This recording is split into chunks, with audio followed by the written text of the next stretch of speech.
रविवारी इस्रायली सेनेने इराणच्या अनेक सैन्य ठिकाणांवर हल्ला केला होता। क्षेपणास्त्रांनी ड्रोन्सच्या माध्यमातून इराणच्या सैन्य ठिकाणांना लक्ष्य केलं होतं। या हल्ल्यात इराणच्या इमाम हुसेन मुख्यालयासह अनेक महत्त्वाची ठिकाणं उद्ध्वस्त झाली। अनेक महत्त्वाच्या ठिकाणांचं नुकसान झालं। इस्रायलच्या सेनेने या हल्ल्याचा व्हिडिओ जारी केलेला आहे। इराणमध्ये हल्ले सुरू ठेवणार असल्याचा इशाराही देण्यात आलेला आहे। इस्रायलकडून इराणला हा इशारा देण्यात आलाय आणि इस्रायलने हा व्हिडिओ जारी केलाय। इराणच्या सैन्य ठिकाणांवर हल्ले केले होते तर तिथे नुकसान झालंय ते दाखवण्याकरता हे व्हिडिओ प्रसारित केले जातात।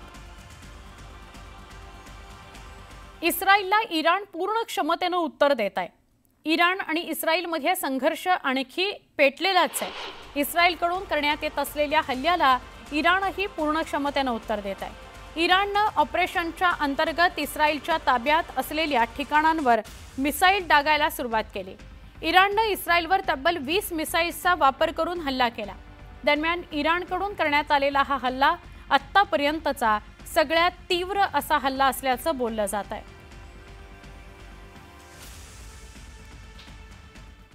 दरम्यान इस्रायलच्या सेनेने इराणच्या याझूदमध्ये इराणच्या क्षेपणास्त्र मुख्यालयावर हल्ला केलाय।